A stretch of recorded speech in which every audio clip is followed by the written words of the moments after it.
PGVCL દ્વારા અમને આજે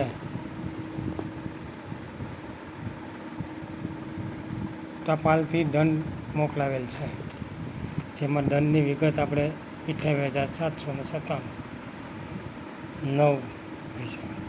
હવે આપણે પીજીવીસીએલના રેગ્યુલર ગ્રાહક છે, આમ છતાં પણ પીજીવીસીએલ આપણે એક અરજી કરી હતી, એના અનુસંધાને વ્યક્તિગત રીતે ટોર્ચર કરી અને અનલીગલી ખોટી રીતે દંડો કરે છે.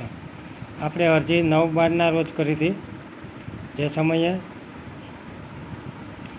તેમને આપણે બિલ ઘરે બનાવવા આવતા નહીં, બારોબાર બેસી અને ઓનલાઈન બિલ બનાવીને વયા જતા, ઘરે બિલ પણ મૂકતા નહીં. અને એની રજૂઆત આપણે લેખિતમાં કરી હતી, મૌખિકથી રજૂઆત કરી, છતાં પણ કોઈ ધ્યાને લેતા નથી.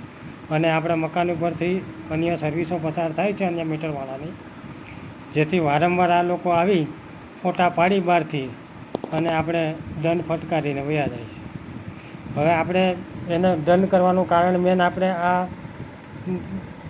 જે પોલ ઘટે છે શેરીમાં, પોલ નાખાવી અને શેરીમાં મારે મકાન ઉપરથી વાયરો હટાવવા માટેની અરજી કરેલી હતી 9/12 રોજ. ત્યારબાદ 18/12 રોજ ધ્યાને ન લેતા ફરી પાછી 18/12 રોજ આપણે રજૂઆત કરી, ત્યારે તેમના કર્મચારી દ્વારા એફ મારવાનું કીધું. ચાલુ મીટર હોવા છતાં પણ કે એફ મારી ગયો અને 100 યુનિટનું બિલ બનાવી નાખો. તો આપણે પાછી અરજી આપી સાહેબને લેખિતમાં રજિસ્ટર એડી દ્વારા નાયબ એન્જિનિયર કોડીનારને. તો તેના દ્વારા પત્રમાં જાણ કરેલ આપણને કે તમારું મીટર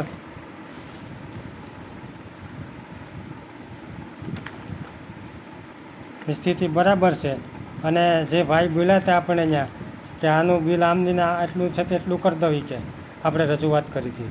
તો એની રજૂઆત આપણે લેખિતમાં આપી સાહેબને, એના અનુસંધાને કોઈ કાર્યવાહી કરેલ નહીં. ત્યારબાદ આપણે નાયબ કાર્યપાલકને તારીખ 22ના રોજ રજિસ્ટર એડી દ્વારા ટપાલ લખી અને 3 મુદ્દાઓની જાણ કરેલ, બરાબર. તે મુદ્દાઓ અનુસંધાને નાયબ કાર્યપાલક ઉના દ્વારા આપણને કોઈ પણ જવાબ મળ્યો નહોતો. ત્યારબાદ આપણને કોડીના નાયબ કાર્યપાલક દ્વારા પાછી ટપાલ લખીને જાણ કરી કે તમારી 4/2/2025ના રોજ કે તમારે મીટરમાં ફોલ્ટ છે.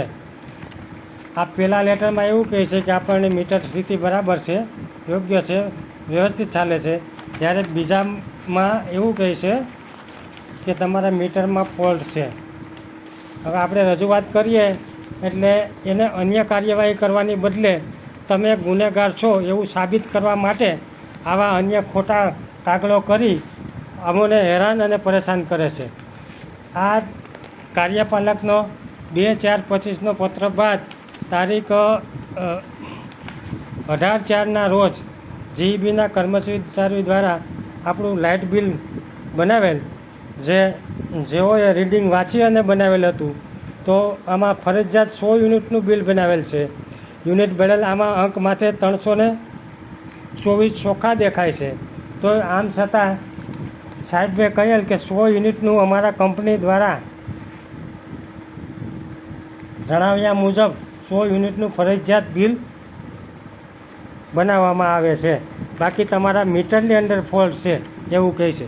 આમાં એવું લખે છે કંપનીના નિયમ મુજબ 100 યુનિટનું બિલ ફરજિયાત આપવામાં આવેલ છે. હવે આવું કહી આ લોકો આપણને ખોટી રીતે આજે રેગ્યુલર બિલ ભરતા હોવા છતાં, અમે ઘરે 2 માણસો રહીએ છીએ, પતિ પત્ની બી, અન્ય કોઈ રહેતા નથી, બરાબર. અમે હાલ એક પંખાનો જ યુઝ કરીએ છીએ. ઘરમાં અમે અન્ય કોઈ વસ્તુઓ કે જેવી કે 24 કલાક ચાલુ રાખવી પડે એવી કોઈ વસ્તુઓ અમે ચલાવતા નથી. હવે આપણે ઘરની તપાસ કરીશું કે શું છે આપણે ઘરના વપરાશમાં, ત્યારબાદ આપણે જોશું બધું. અત્યારે આપણે આ એક રૂમની અંદર છે, પંખો ચાલે છે, બસ એટલો વપરાશ આપણે અહીંયા ઘરમાં. બરાબર. આ બાથરૂમ છે આપણું. બરાબર. અહીંયા વપરાશ એક લેમ્પ વાપરીએ જરૂર પૂરતો. બરાબર. આ બહાર છે, અહીંયા જોવું છે આપણે. બરાબર.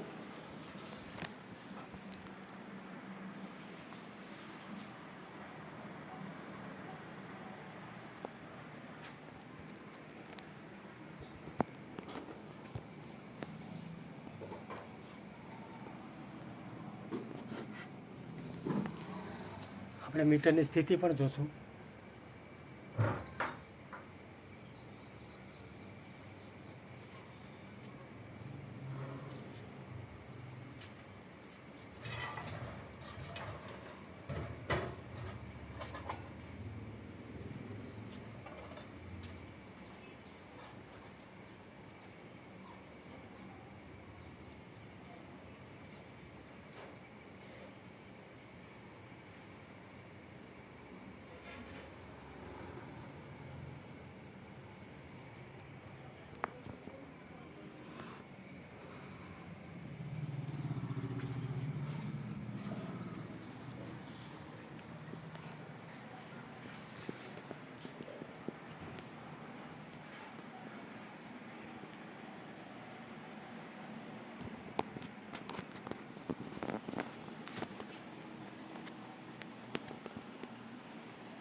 આપણો રૂમ છે બીજો.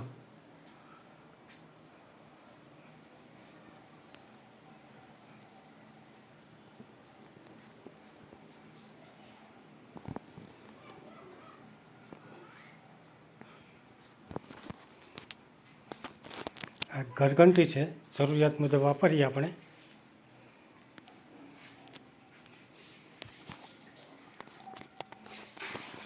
આપણું કિચન છે.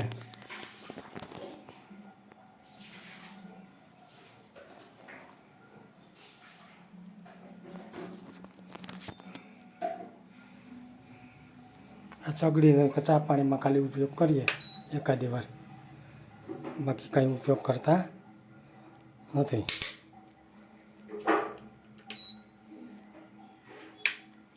બરાબર. અન્ય કોઈ વસ્તુ આપણે ધરાવતા નથી. આમ છતાં પણ પીજીવીસીએલના કર્મચારી દ્વારા આપણે એમને વાયરો હટાવવાનું કીધું હતું, એની જગ્યાએ આપણે 58,800 ઉપરની બક્ષિસ આપી છે. આમ અવારનવાર આપણને હેરાન કરે છે પીજીવીસીએલ દ્વારા. આ જો આપણું આ ચીડી ઘર છે. બરાબર. આ આપણું ચીડી ઘર છે. અહીંથી ચડીએ એટલે આપણે સીધા અહીં વાયરુના ઉપર દર્શન થાય ગમે એના. બરાબર ને, ઉપરથી જવા માટે.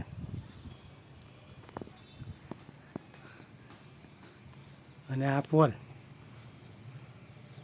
સ્થિતિ જોવો તમે. બરાબર. હવે એટલા વપરાશમાં આપણે પીજીવીસીએલ દ્વારા ખોટી રીતે પોલ હટાવવાની જગ્યાએ આપણને દંડ કરી અને ગયા છે. જેથી મારી સરકારશ્રીને ખાસ નિમ્ર વિનંતી કે મારું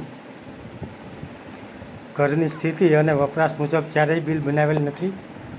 આમ છતાં અમારે પોલની સમસ્યા છે કે પોલ હટી જાય અહીંથી, અન્ય લોકોને માથેથી સર્વિસ જાય તો સાઈડમાં પોલ આવી જાય નળાવી પર, તો માથેથી વાયરો પસાર થતાં બંધ થાય એટલે ખોટી રીતે અમને દંડ કરતાં બંધ થાય. એની જગ્યાએ અમને 28,000 રૂપિયાનો દંડ ફટી કર્યો. અમારે કમાણી કંઈ નથી, ઘરે ખાવાના ફાફા છૂટતા હોય અને આમના 28,000 રૂપિયાના દંડ આપણે ભરવાના. જો આમને આમ રહે તો અમારે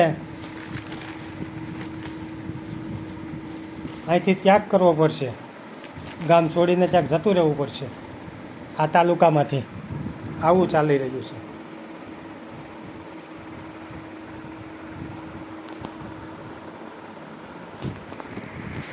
નમસ્કાર સાહેબ, સર્વ ભાઈઓને.